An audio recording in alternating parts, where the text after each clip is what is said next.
Honestly, I love it or hate it, there's no doubting the impact the Blair Witch Project had on the movie industry. With simple cameras, no special effect, and an antagonist that is never actually seen, trust me, I looked, it created a brand new subgenre of horror.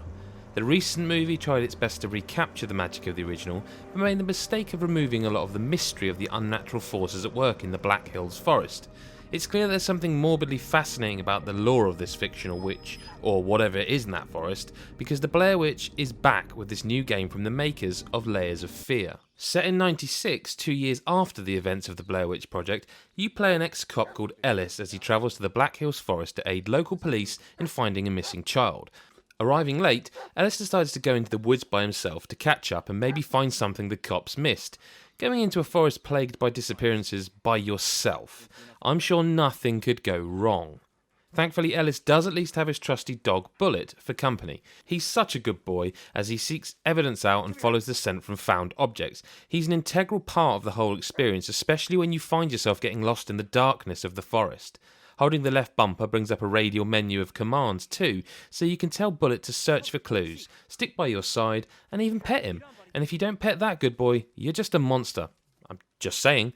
Straying from Bullet for too long is also a big no-no in Blair Witch. There's a real connection between Ellis and his canine friend, to the point that his sanity will decline if he can't see Bullet. This means panic attacks and blackouts. Not good when you're in a haunted forest. Oh, yes, like the Blair Witch Project, this game does not stray away from the paranormal shenanigans. This is even before you actually start to see things. Or do you? There are enemies in this game, fought off by only aiming your torch at them, but I don't know whether I can say you see them or not. Bullet will growl and bark in the direction, you will hear them moving around, but every time the torchlight hits them there's this flash and they're gone. It leaves you none the wiser really as to what's actually hunting you. And this is part of what makes Blair Witch such a potent horror experience, but it's only the tip of the iceberg. Like in the original film, Bloober Team has actually captured the feeling of going around in circles, making you question your own sanity as you struggle to piece together what's going on. This is also helped by the clever puzzle tapes that are found throughout the story. These tapes can be watched through your handheld camera and show events from the past related to the area you're in at the time. They're simple, I'm not sure I can call them puzzles really, but finding the right point in the tape will change your surroundings in the present. It's impressively done and it really does help sell the psychological angle of the game. You also have a radio, through which you can talk to the sheriff leading the search party, as well as a mobile phone that can be used to receive texts and make calls.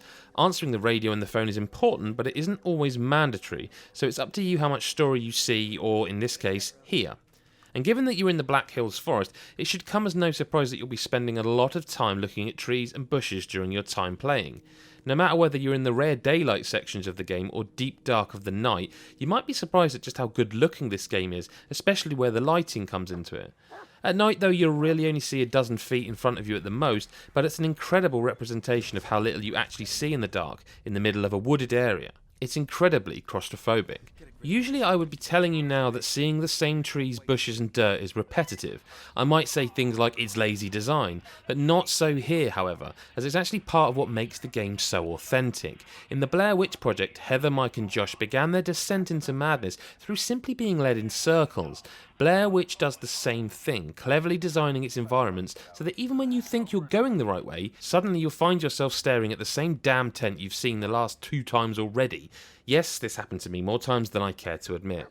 It is quite easy to get lost in Blair Witch, as even Bullet didn't seem to know where to go now and again. On a few occasions I stumbled upon the way forward completely by accident, usually after a bit of swearing.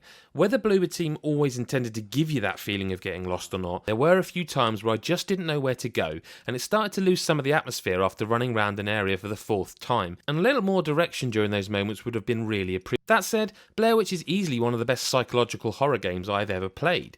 Honestly, I'd love to see what Bloober Team could do with the likes of Silent Hill, because there were times during this game that seriously messed with my head.